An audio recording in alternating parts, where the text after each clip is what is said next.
Hello, hello, hello, and welcome to My Empty Hands, a podcast about the martial arts with a focus on Kenpo. I am Reggie Darden, and I'm excited to have our guest today, Kevin Parham, and we're gonna jump in and talk some Kenpo and talk some martial arts and just have ourselves a good old time.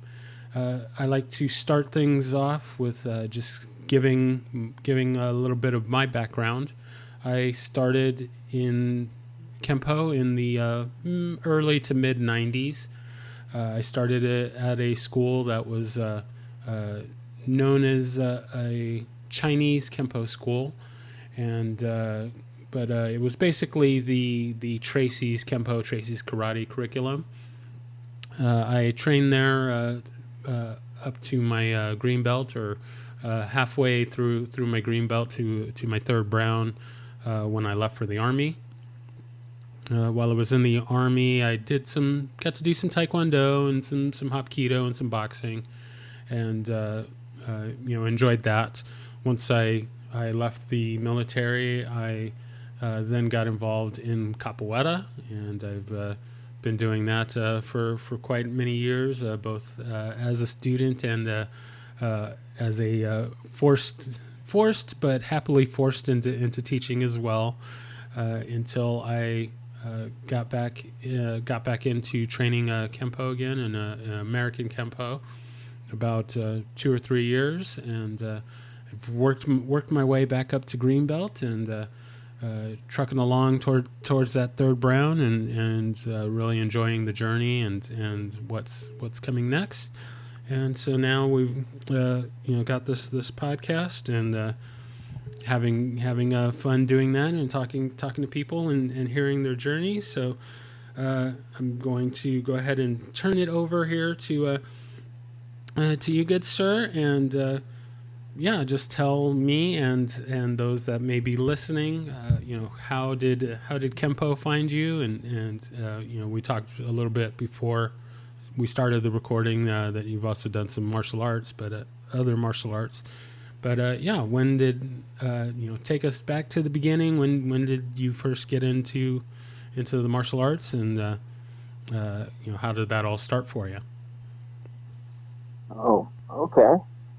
Well, it all started really in 1983. Um, I'm from Trenton, New Jersey. We got 7.5 miles away from everywhere. You know what I'm saying? But anyway, my journey began really in the martial arts. Really began in 1993. I started training in Tong Sudo. I trained under disciple of Grandmaster J.C. Shin of the World Tong Sudo Association. Um, I achieved from that red belt, and so I know all about you know, the. It's so crazy. I still remember my Pidan Chodan, Pidan Idan, Pidan Samdan. I still remember all of that. They changed it, the first beginning from Kichohan to Segion for the white belts, and I went all the way through to red belt, and then that was like in 93, 90. I left there in 95, and from there my martial arts journey took me all kinds of different styles of martial arts, from Tong Sudo to Five Animal Shaolin, uh, Kung Fu. Then I went from there to what's the name? Oh God, I went to jujitsu, but it was a Japanese style jujitsu, uh, Shobushido jujitsu, and then from there, um, I didn't stay long from there because life issues or whatever.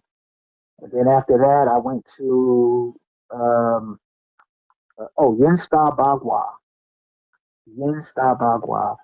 After that, I was like, wow, okay, I'm home now. I didn't want to go nowhere. But the instructor moved. He moved to Florida, and I was out. couldn't couldn't do martial arts for a minute. Then I lucked up. I mean, really lucked up. I got into something called Kokikaru Aikido, and I achieved from there a blue belt from that system. And I fell in love with Kokikaru. I mean, I really, really enjoyed it. And again, life issues. I had to leave there. And around, let me see, I say around 2020, for some reason, I was really interested in reality based martial arts. You know what I'm saying? That real reality street fighting. And I couldn't find a decent school. It was hard. This was like 2021. I couldn't find anything that interested me. And then I got on Google and I said, let me see what this Kenpo style is about. But let me let the listeners let them know something real quick. Um, Kenpo karate is nothing until you see it live. I mean, I'm not talking about on the mat. I'm talking about in the streets. Let me see, 2002. I was doing security for elementary school. No, junior high school. I'm sorry, junior high school. I was working overtime, and what happened was it was a fight broke out. So I had to secure the kids, told them to come inside, and these guys was I mean it was banging, but my eyes was fixed on this one dude, this one guy, and I'm telling you, Reggie, man, this guy, all he did was um, uh, vertical fist, back fist, and elbows. That's all he did. That's all I remember seeing him do. And he did a one front kick. I guess he busted some guy knee or something. I don't know. All I know is I seen the guy hit the floor, and I said, "Whoa!" And I was like, "Yo, that must be Wing Chun." You couldn't tell me it wasn't Wing Chun. I was so pissed. I was like, "Whoa!" And these guys then all of a sudden he ran. Were running because I guess the cops were coming or whatever. And when I seen this guy, I was like, "Whoa, that must be Wing Chun," because the way he had his fist, how he had held his fist and everything, and I was like, "Wow, that's amazing." Now, mind you, at that time I was still studying Kokikaru Aikido, but when I seen this guy do his thing, I said, "Oh no, I gotta find out if that's Wing Chun." So as fate would have it, or luck, or blessings, or whatever, 2018. I was working at a men's shelter doing security at a men's shelter. And I happened to see one of the guys that was involved in the melee. And I asked him, I said, "Yo, who was the dude?" I described him and everything. He said, "Oh, no, that's my little cousin." And I said to him, I said, "Oh, really?" I said, "Yo, where did he learn Wing Chun?" He was like, "That's not Wing Chun." He said, he don't know no Wing Chun." I said, "Well, what does he know?" He says, like, he knows something called Kenpo karate. I said, "What? Kenpo?" I said, "You mean to tell me how he planted this?" He said, "Yeah, Kenpo." And now mind you, this is like 11 years after the perfect weapon. Okay? 11 years. So I'm looking at him, I'm like, "Kenpo, where is he learning Kenpo?" He said he's not from Trenton. He's not from Trenton. He's from somewhere upstate New York or something. And I said, "Oh wow." I said, "Oh man, I would God, boy, if I had if he woo." So yeah, again, I didn't I haven't seen the guy, but his cousin told me that he's now presently he studies Salat. He got his belt in Kenpo. Now the branch of Kenpo that he trains in is called Tracy's Kenpo. And I said, "Wow, really?" I don't even know. At that time, I didn't even know. I couldn't tell the difference between EPAC or Tracy. I don't know. I said, "I don't know who Tracy is." You know what I'm saying? I just know Ed Parker. You know what I'm saying? Because of the perfect weapon. He said, "Yeah, that's Tracy Kenpo, man. Yeah, he got his third degree black belt, and he left He went to Salat now. He trains in Salat. Something called um, Goyang Goyang Salat. Something called Goyang Salat. Something.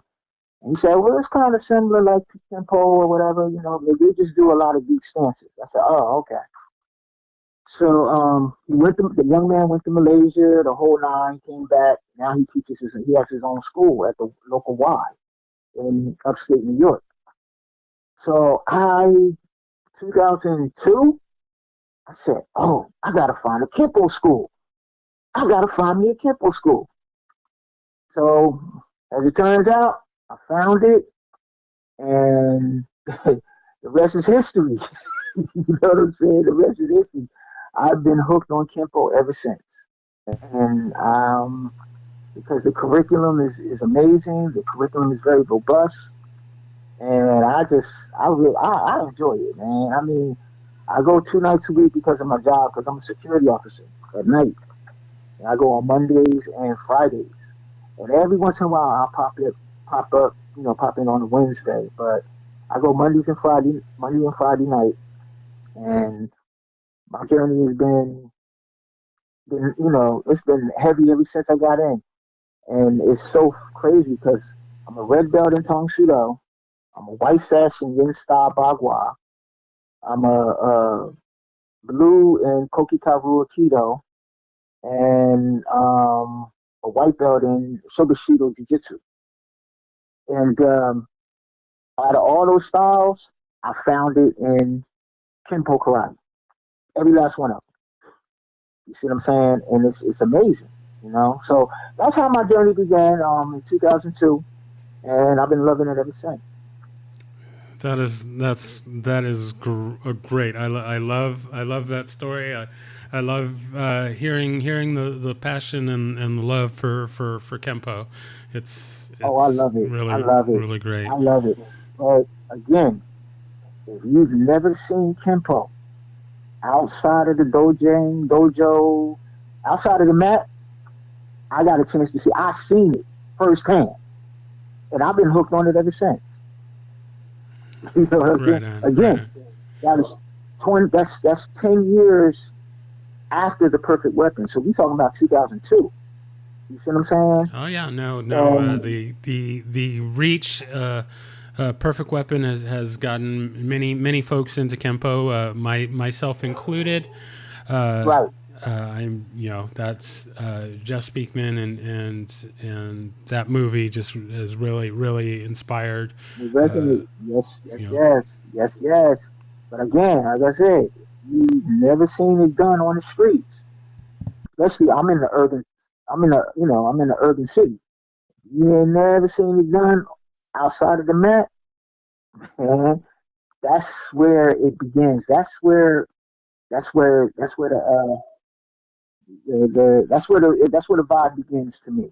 And again, to see this young man, take on 2 and 3 guys, but they ran off. You know what I'm saying? I mean, well, it wasn't just him. It was him, his cousin, and another gentleman. And then it was some other guys came from off the block. You know what I mean? I guess to jump these guys. You know what I mean? And I'm like, whoa. And I'm getting all the kids out. I'm seeing it. I'm getting all the kids in the school. Everybody get in school. Everybody get in school. And everybody got in school. They came in. I had to I had to call the cops and everything. But when I seen that young man fight, Reggie, man, I don't know how to describe it. I really don't. I really don't. So, I mean, like I said, when I got into on the mat myself, for me myself, I see everything that I've learned come to fruition. Only difference is that I have to get used to. I have to still get used to the the hand movements. I have to really get used to it because if you're coming from Tong Sudo, the only thing you know is straight. You know what I'm saying, Reg? That's all you know. You know straight. You know, exactly, but exactly. but yeah, and So then on, but then Go ahead. So I wanted we'll definitely get back to the Kenpo side, but I'm curious. Your original, the original start when you found the Tang Sudo school, what was the driving factor for getting into that? So like for me, I grew up watching the kung fu movies, Bruce Lee and Jackie Chan, and Black Belt Theater and Ron Van Cleef and Jim Kelly and all that. Oh no, you didn't say that. No, you Um, didn't say Rob Van Cleef. No, of you didn't course. say Rob Van Cleef. Oh, of course, you got to have the Black Dragon himself on there. So, and then getting a little Okay. bit, a little bit newer. Of course, the Last Dragon and Timac Yeah. and all that. Uh, Yeah. Yeah. Yeah. but Yeah. Yeah. the movies are what I wanted to start the martial arts for. So, what was the thing that got you to find that first Tang Sudo school? Oh, okay. Before there was Tonsudo, I didn't even. I see. I didn't. See. You just threw me off because I wasn't even thinking about way back in the day. But way back in the day, what really started it for me with the Tonsudo, um, I don't know. The art of kicking always fascinated me. But before I get into that, let me tell you something. There was a show in New York City called the Asian Martial Arts something. It was ran by a gentleman by the name of Aaron Banks. Now, here I am, I'm 9 years old, and I'm documenting all of this stuff that I'm seeing with these martial arts because I had went with my uncle and my cousins. And I seen this big guy. His name was Grandmaster Moses Powell. Sir, when I seen this man move, I was in awe. I was like, yo, are you serious? And it was just amazing. It was just amazing. And then they had this other guy. His name he was. I seen him in 1982. There was a show called hmm, uh, Wide World of Sports, and it was hosted by Chuck Connors. And I seen this gentleman by the name of Grandmaster Duncan, Ronald Duncan, catching arrows out of the air, knocking them out of the air. And I said, "Yo, are you serious?" So after seeing all of that, seeing those guys, I mean, you catching arrows out of the air for real? Who does that? You know what I'm saying? So after that, I had to find a school, and then when I got to Tong Sudo, I had another legend, Steve Chambers, one of the greatest Tong Sudo practitioners that I've known. This gentleman, his combinations, because he used to be a kickboxer, all right, in the early 80s. He was an amateur kickboxer. He didn't get too far because of, I don't know, maybe some politics or whatever because of Grandmaster Shin. Well, yeah, maybe because of Grandmaster Shin. I'm not sure.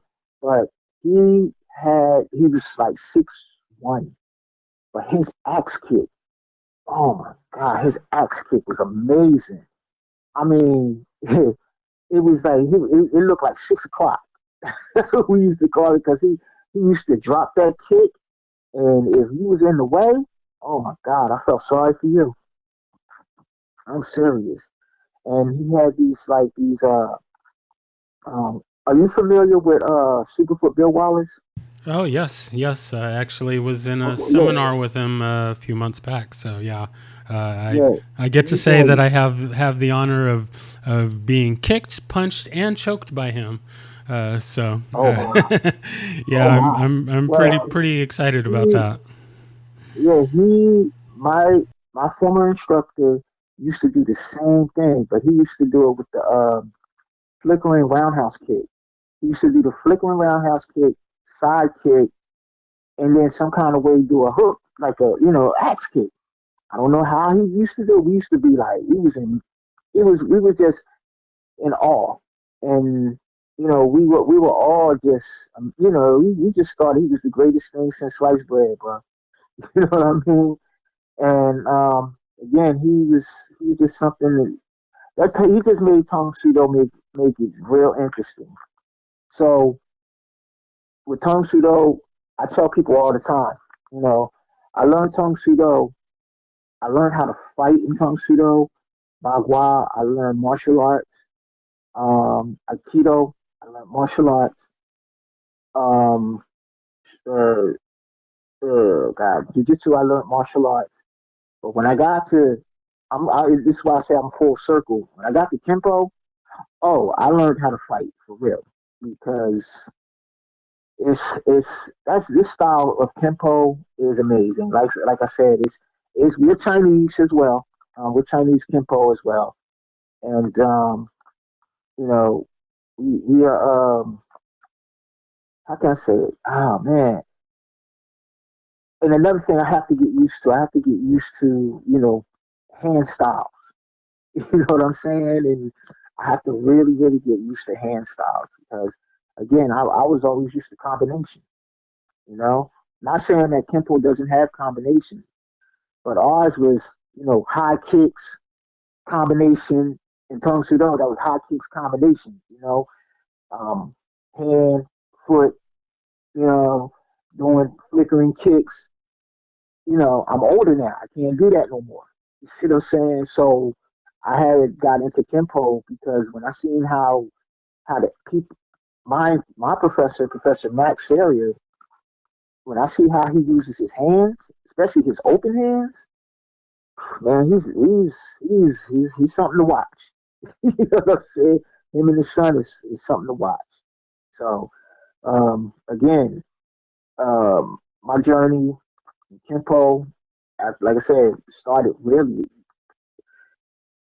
with Jess Speakman and the perfect weapon, but I got a chance to see it off the mat in 2002. You know what I'm saying? So when I seen it how it works, in the street, concrete jungle, okay, all right. And when I found the school, and then I like I said, I'm just in awe. Every time, and then again, what's another thing is I don't know about your school, but when you go to a Kempo school, it's always something different. It's the curriculum. Not saying that it changes for the good.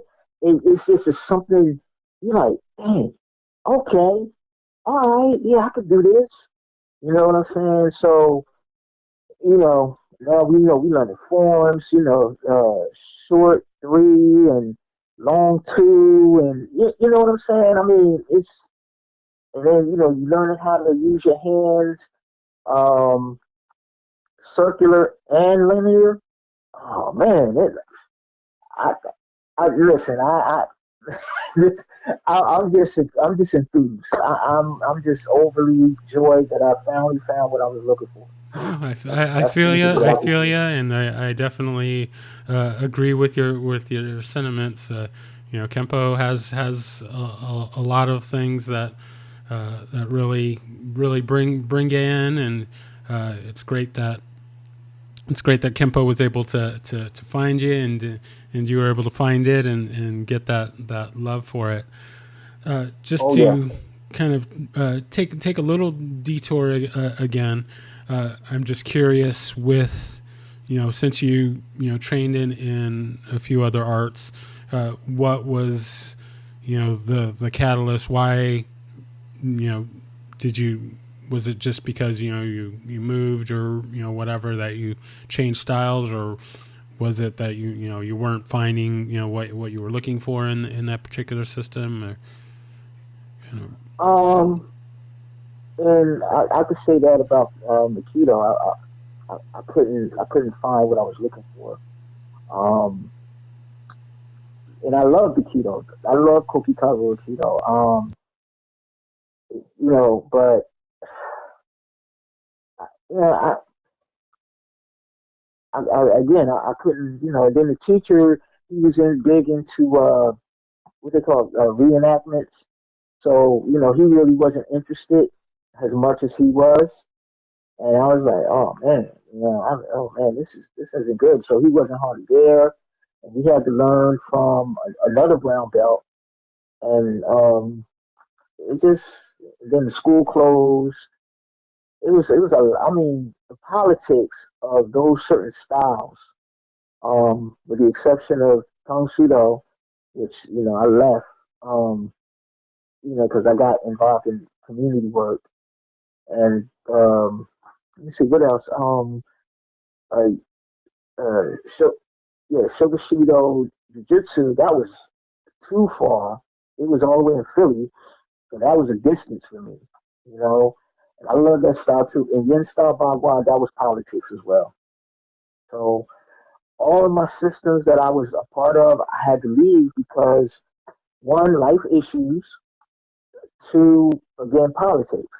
Those were the two main things as to why I ended up leaving. So, when I got to Kenpo, it was like, oh, well, it looks like I'm gonna be here for a minute, you know. So that's what happened. That was the determining, that was the determining factor for me. It was, like I said, politics and again, life issues. So Okay. that's what happened. Okay. Yeah, And then I can relate to no, that. I'm sorry. And then I had, in 2006, I had a son. Oh, So I had to okay. stop. Yeah, I had to deter. I mean, it was so much going on during that time. Within those, from from when I seen Kenpo work all the way up until, I say, 2006, I was like, that. You know what I mean? Hmm. Hmm. It was just crazy. I had a son. He's 17 now, so he's big on boxing, man. That's his boxing and football. That's his thing. He's 17, so I tried to get him into the dojo, but he was like, just give me something simple. Yeah, no, Yeah, I can definitely relate with that. So right. with the so getting to the current times, the Kenpo. What rank are you at now in Kenpo? Second brown. I just got my second brown. All right, well, very nice. Congratulations on that. Thank you. The, Thank you. I'm happy to, extremely not happy. not too far behind you. I still got a little Oh ways to yeah, go, but oh yeah, oh yeah. Still got a ways to go, but we good, we very good. nice, very nice. So, And man. are you involved in the teaching side at all, or have you been? Again, I'm part of the adult class, and I would love to be a part of the teaching class. I would really love to be a part of it, but my job, it's my job. Hmm. I'm again, like I said, I'm a security officer. I get off late. I start late. I start at 10 a.m. So from 10 to 6, it's kind of hard. Hmm. Classes start at 7. And I would love to teach what I would love to teach. I would love to teach teenagers, or what they call preteens, Hmm. between the ages of 10 to 13. That's that would be my heart, you know. And even with that, that would probably be a demo team. I Oh, mean, that's one of my passions, no, very and nice. that's one of my passions, to do a demo team, musical demo team, and just show these young people, man, yo, you are disciplined, So, and then on top of that, I forgot to put out there, I train in Morrisville, New Jersey. I mean, I'm sorry, Morrisville, PA, which is over the bridge from Trenton, right? As as fate would have it, um, there are no real Kenpo schools here in the city, Hmm. and I wouldn't mind being the first to open up a school one day, you know, teaching those young people how to really, understand the difference between your emotions and critical thinking skills. Yeah, You know no, what I'm saying? I like that. Yeah, I definitely. Yeah. I don't know if it's in the cards for me. So I've started on, I've started the instructors program at my school, Oh, or started, participating in the instructors program at my school. awesome, So I'm awesome. still, still a newbie to that part of it. I did teach capoeira for many years, as I kind of inherited the group that I was a part of. So Okay. I'm familiar with that side of it, but teaching Kenpo is still new to me. But just the teaching side of it is really exciting, really fulfilling. I mean, you really you really learn whether how much Kenpo you know when you have to teach it to someone else. So Right, that's yeah. true. This is true. Well, what style of tempo? Is it Angola or how's you know? It is a well. So just a real quick sidebar for the listeners here. So in capoeira, they have kind of uh, different kind of flavors of capoeira, as you will, and kind of the two, I guess, kind of primarily known versions of it. They're what they call capoeira Angola and capoeira regional, and they're they have kind of different methodologies and kind of different ideas, and I guess kind of similar to like the difference between a EPAC at Parker, American Kenpo, and a Tracy's Kenpo. Right, right. You could kind of look at it similar that way, but just to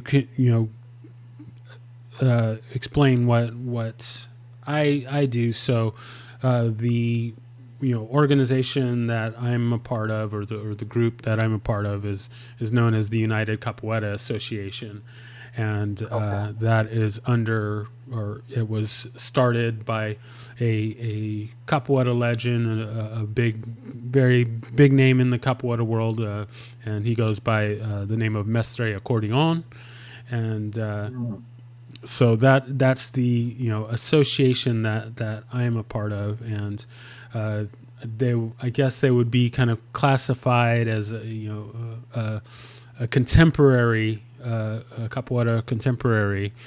So it's kind of in between a capoeira regional and a capoeira Angola. Uh, okay. but Okay. so we kind of do a little bit of everything, and Oh, okay. so Oh, okay. I've been really enjoying that, and uh, was running my little group in Reno for a long time, until Mm. I had to leave, and now I'm living in Texas, and uh, so I'm just Who's your kind of. teacher in I'm Who's sorry. your teacher in Kenpo? Who's your Uh, teacher in Kenpo? so my instructor is a man by the name of Bill Piper. He got his third and fourth degrees under Larry Tatum. So our curriculum Oh, okay. kind of follows in that path, and Wow. yeah, it's Man, I've been Larry really. Tatum. Larry Tatum. Yeah. He's something else. Whew. I'm still, as of this recording, I'm still working on getting him uh, uh, on the show. Hopefully, I can get him really soon. Uh, Ooh, but man. yeah, There are people in Kenpo that I've always been amazed that he's one of them. Senior Grandmaster Ed Parker, and this other gentleman by the name of uh, Cujo Steve Sanders, now Steve Muhammad. Those yes, three, oh man. And out your way, another gentleman by the name of, is it Tim Bullock or is it Tom Bullock? I can't remember. I think it's Tim Bullock. okay, Man, those four, oh man, I could watch them all day. I'm good. Rest in peace to Senior Grandmaster Ed Parker, but Tim Bullock, Steve Sanders, and Chuck Sullivan. yes, Like watching him yes, move too. yes, Yes, Chuck yes, Sullivan. Like watching him move. Just, just like I said, I just there's certain people that I just searched out when I got into this art. Mhm. You know what I mean? Oh yeah, On no, purpose. no, those are definitely all legends in the art. I'm Oh yeah. working Oh yeah. actually. I know Chuck Sullivan has agreed to be on, so hopefully I will get Hmm. him on real soon. And Right. also working on Steve Muhammad as well. Uh, Oh yeah. so yeah, yeah, Oh man. definitely looking forward to that. Hasn't been released yet, but I have already spoken with Jeff Speakman, so I will Oh, okay. hopefully get his episode out real soon. But yeah, Awesome. it Awesome. was uh, a quite a moment to be able to speak with this, the gentleman that is a big part of why I do what I do. So Exactly. yeah, it was it. Yes. He is definitely. I mean, seeing that movie again, and I tell people all the time, and you can tell them I said it. The alley scene, man. Listen, the alley, the taekwondo scene that was hot. Everything else was hot, but that alley scene felt so real. Oh my god. Woo, boy, that thing felt when he ran and trying to get out, run to go get the big guy, Hmm. and he couldn't do it, and the guys came up and was asking for his wallet. I know it was choreographed, but to me, when I see that, I watch that scene over and over and over again. It just felt so real. There was no flashy kicks. It was just straight punches, turns. Uh, so, since you've been studying Kenpo for you, what is one of the techniques that you enjoy the most? Oh well, it's kind of funny that you asked that. So, in my show, I typically, I have my what I call the lightning round, and I have some questions that Oh, we I'm used to. sorry. No, I'm no, no, sorry. no, no. This is it's my show, so we can go any kind of way that we want to go. But yeah, that's actually one of my questions that we get to when we get to wrapping up. But yeah, I'm usually the one asking it, and I will turn that to you here in a little bit. But yeah, Okay. as far as for me, it kind of a lot of my guests have said, kind of they're all my favorite techniques, but there are definitely ones. There are ones that consider or at least I call them the capoeira, or excuse me, the Kenpo All Stars, because you kind of see them in kind of every version of Kenpo. So, you have your five swords, and you have your thundering hammers, Ah, and flashing wings. yes. So, Okay. definitely the Capoeira All Stars are some of my favorites. Uh, Mhm. I will kind of mention one that comes to mind.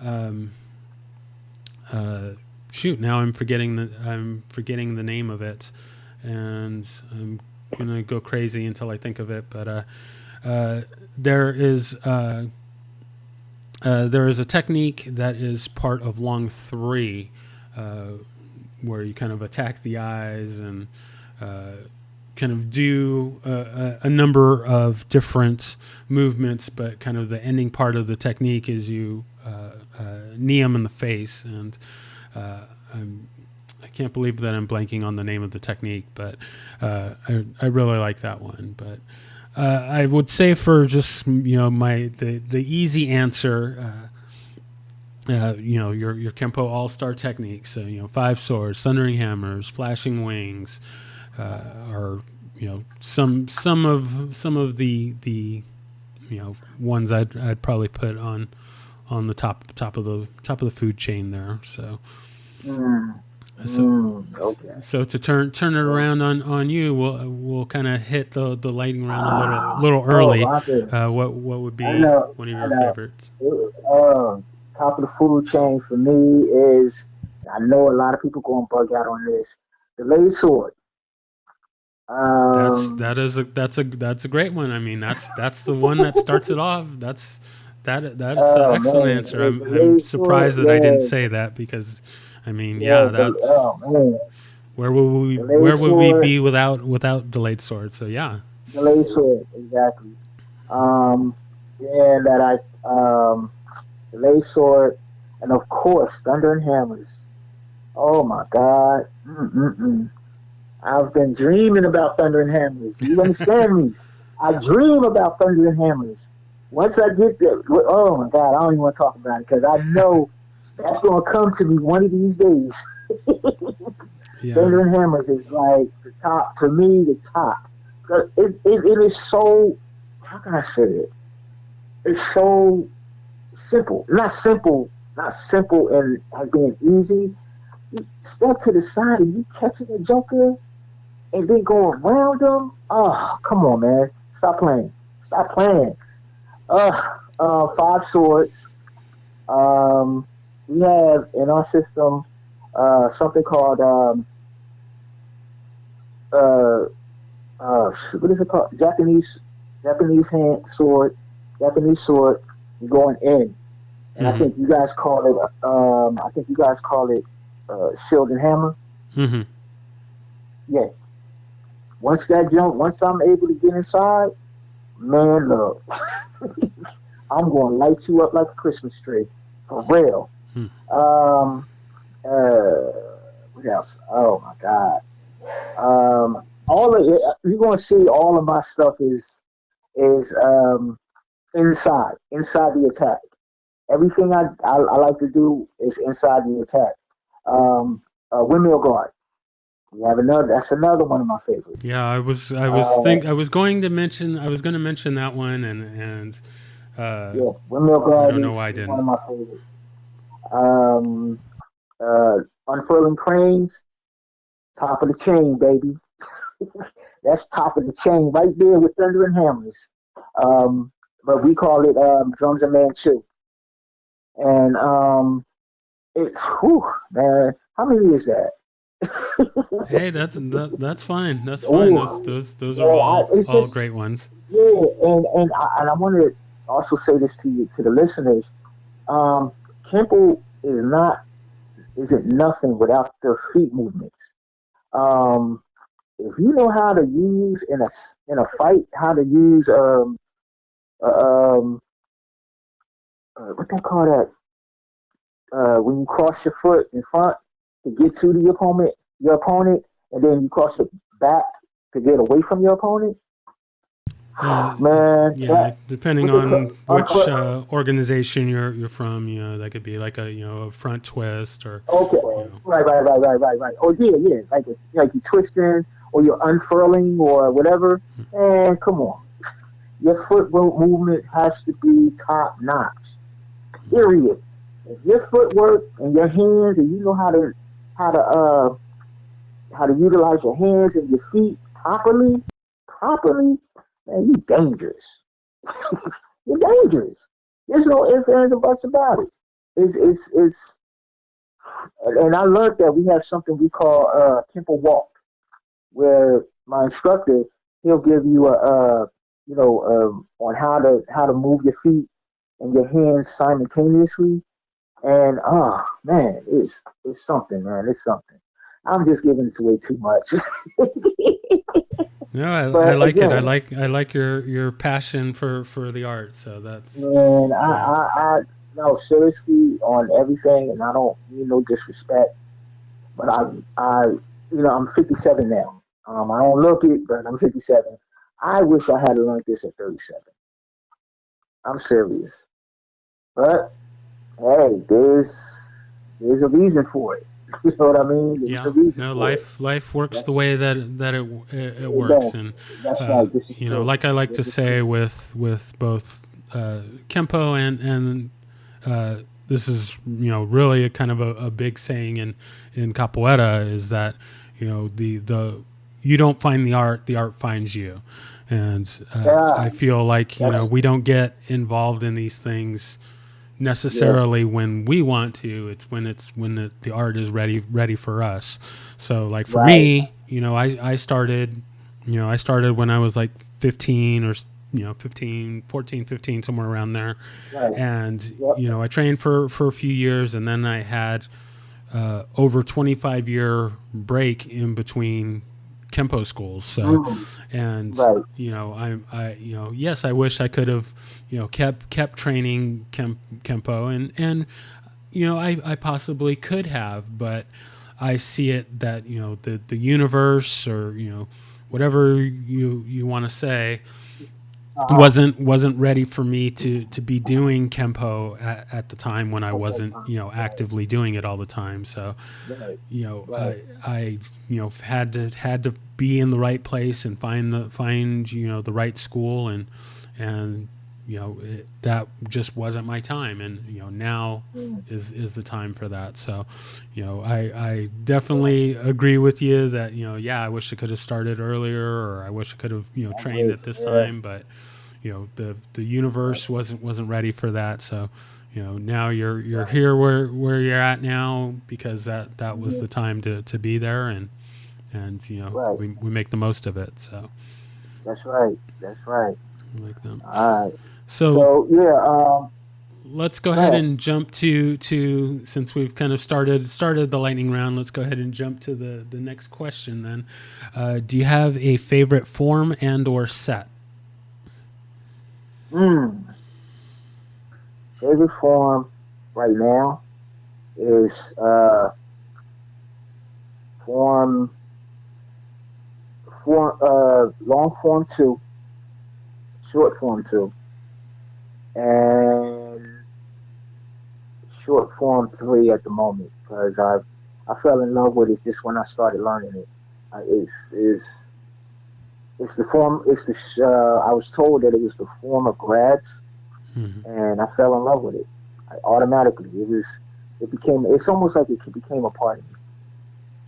So Interesting. those right now, those two right now, and I seen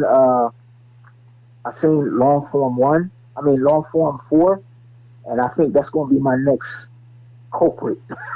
Yeah, no, long form four is definitely a great form. With you Oh yeah. being a Tracy guy, I'm kind of surprised you didn't mention book set or Panther set. Oh no no no. Hold up. Wait a minute. Wait a minute. Wait a minute. Wait a minute. The reason why I didn't mention it, because it took me a while to get it, but then when I got book set, I was like, oh, oh, okay, this is it. Oh, all right, cool. All right, I got this. You know what I'm saying? Um, but Panther set was interesting. That's all I can say. I was like, Okay. okay, cool. I'm gonna I have to go to the park and practice that. But Right book on. set, oh yeah, yeah, yeah. I love them. Yeah, I I like do. it. I I like it. do. I like it. Yeah. Okay, and then the final question: if there's anyone that you could train with, both living or dead, fictional or non-fictional, uh, besides Ed Parker, who would that be? At Parker's teacher, William Chow. No, no, hold up. Let me Yep. explain why I said that. I did some research on this guy. You know, this guy used to dance, man. He was Yep. a dancer. Yep. You didn't know that? Yeah. No, dancing and martial arts go hand in hand with Yeah, many dude. That's what I'm many saying. of the And greats. that's why I was like, wow, this guy. He was a. I think he was a cha-cha dancer or something something ballroom dance. He was a dancer. That's what I heard. You see what I'm saying? And when I researched it, I said, oh, this man used to dance. Oh, okay. All right. And who else you want me to talk about somebody else? I mean, whoever you want. We can just stick with Okay. him, or if there's somebody else that you'd like to Nah, add nah, on nah, there, nah, that nah. we can do that too. Yeah. Oh man, this too many of them. Oh my goodness. No, seriously, it is so many. Um, I would have to say, I definitely would have to say Steve Muhammad. I would definitely, and you said don't mention Ed Parker, right? Well, I throw that in there because this is a Kenpo Okay, show. go for it. Everybody's All going to right. say Ed Parker. Air So, Parker. Yeah, yeah. out Okay, of all all my right. guests, pretty much everybody has said Ed Parker. Okay, So, okay. William Chow, Steve Muhammad, of course, Larry Tatum. I mean, man, listen. I just only thing I want to do with Larry Tatum, for real, for real, for real. I just want to be his Yuki, his the guy that he could beat up on. Because if I no seriously, if I could be his Uki, just to somebody that he can beat up on, I can pick up what he's doing. yeah. You see what I'm saying? Oh yeah. It would Yeah. be easy for me to pick up what he's doing because I'll be like, oh, this is what you did. You know what I'm saying? Because oh man, that man is fantastic to watch, bro. I'm sorry. I mean, well, I hope he don't hear me say this, but it's the truth. I just want to just beat the dude that he could beat up on, and I'll be right. I'll be like, thank you, sir. Thank you. That's all I wanted to say. You know what I'm saying? That's it. And it's a young lady. Oh man. She is fantastic. Um, I can't remember her name. Oh my god. I seen an old clipping of her, and I said, "Yo, she is fantastic." Oh my goodness, I cannot remember her name. Oh my god. I'm trying to remember. Is she? I'm trying to. I don't want to disrespect her culture. I don't know whether she's Chinese or Japanese or Hawaiian. Like I said, but I seen her move graceful. Oh, she is. I can't remember her name. And maybe again, somebody that listening audience can tell me her name. But she is amazing, Reg. Oh, she is fantastic. She Oh, was, and of course, Jeff Speakman. I would just like to, with him, I just want to just talk to him. Just have a nice long talk to him. That's all. Jeff, I want to just have a nice long talk. Who else? Um, man, oh man. Uh, it was another gentleman. He was a big Mexican guy. He just passed away. Um, oh jeez. Like I said, it's so many of them, Reg. It's so many of them that yeah. I'm like, really? It's oh man, Well, oh that's man. okay. We can discuss it in the online in the the But online comments but and on Facebook and whatnot. right, right, Uh, right. But the Mexican guy, one of the reasons why I wanted to, I'm sorry, work with him, he has this drill that he does with his students. And the last time I seen that drill was in Wing Chun, because I seen some people in Wing Chun do it. It's like a touch drill. You know mhm. what I'm saying? And it's very smooth. But when you use it, it makes you fast because it's slow. And slow is fast. Anybody knows that. They know slow is fast. But his hands, oh my God, he's another one. He's a dude. He used to box back in the day, but he was a big dude. He was a big guy, and his temperament was just fantastic. But like I said, if I see his name um, in the comments or whatever, I know who people are talking about. But he was fantastic. And anybody know who that girl, that young lady is, or young woman is? She was a part of Ed Parker's demonstration team. Okay. Okay. That's how, yeah, that's when I seen her. And I said, yo, who is that? And I think she's higher up in the rank now. She's really like high up in the ranks. But she's amazing. I can't remember her name. Like I said, when I seen it, he was a part. Like I said, she was a part of the demonstration team. You know, that's all I could say about her. And the other Jeff Speakman and that's right. I can't forget about him. Brian Hawkins. Mm, mm, mm. Yeah. Yes. Yes. Yes. What? Oh, I can't forget about him. I'm so sorry. That's another one. Let me just be your Ookie. Let you beat me up. You can beat me up. I just want to be in front of you. That's all. That's all. Let me be in front of you. Well, we'll try and And make that happen. I'm working on getting him on the show as well. So oh we'll yeah, see if we that's can that's Brian Hawkins. get you Oh beat my up by God, some of Brian the Hawkins. greats. Oh man, I would love it. I would eat it up. I would eat it up. I'm serious. And and the two people that Tom Kelly, Seafood, I think he did Seafood Guru. Tom Kelly, he was the one that gave Grandmaster Joe Lewis a hard time Mm-hmm. at a tournament. He gave him a hard time. I mean, peace be upon him. I think he passed away. Tom Kelly. He Yeah. did give. Yeah, he passed away, and uh, it, it, and of course, people that came out of Tracy's camp. You know what I'm saying? They were some good fighters back in the day. You know what I'm saying? So, but yeah, Tom Kelly, Grandmaster Tom Kelly, he he gave Grandmaster Joe Lewis a hard time in 1971 at the International, um, at the Internationals in Los Angeles. So yeah, yeah, a lot of people disagree with me, but I know what I saw. That kid, like Joe. Everybody knows Joe Lewis is known for his back fist, reverse punch, and that side kick. Before he can even put that side kick up, he made him do roundhouse kicks on his right foot. He made Tom Kelly, Seafood Guru Tom Kelly, made him use his right foot more than he used his, side kick. I was like, oh, y'all don't see that? He had that man. Oh man, I can go on for days about Kenpo, man. Let me get off this phone. But Well, yeah, those are the people that we'll definitely have to do this again. Yeah. oh Um, yeah, definitely, definitely, definitely. Because like I said, when it comes to Kenpo and Kenpo history, boy, look, very you can nice. ask me as much as you want. Man, I've been studying along with me training. I've been studying the lineage. That's why I said what I said about Karaho Kenpo and William Chow.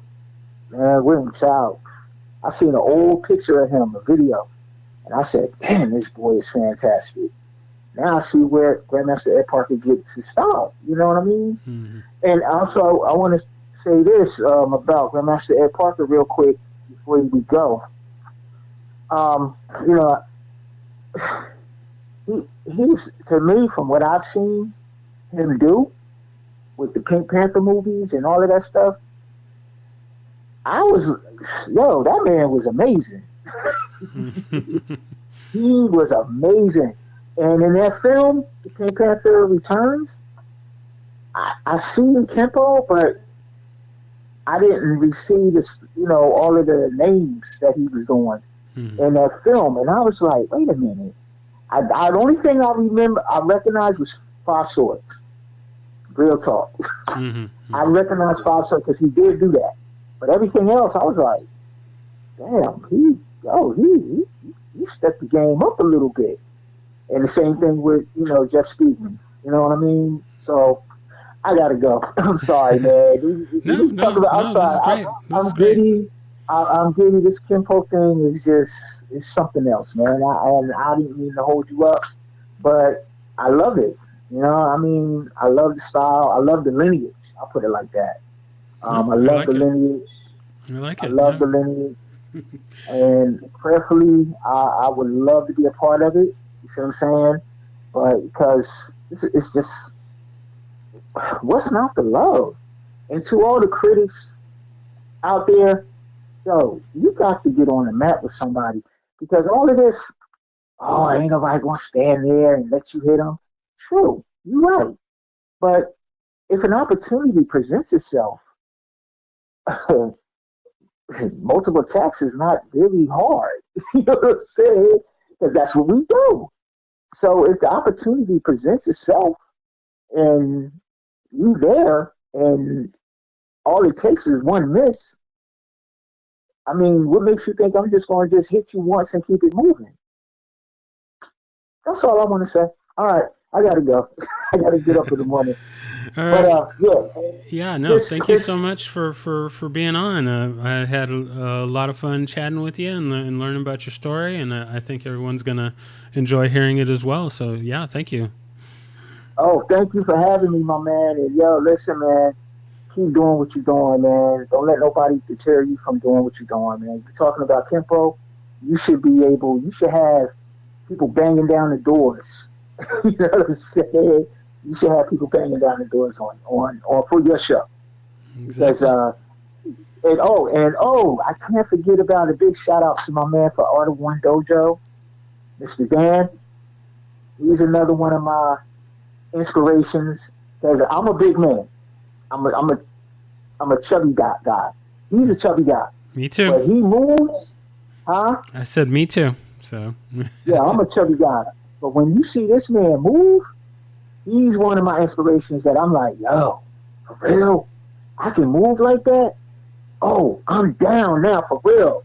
I mean, I gotta go. But thank you for having me, and thanks. I hope the listeners understand that my enthusiasm is just, I love Kimpo. I like Sorry, it. I like it. All I right. Well, love it. I love it. all right. Well, So, thank you again. And yeah, we'll talk real soon. all right, no problem. See you later, Red. All right. Bye. All right, great.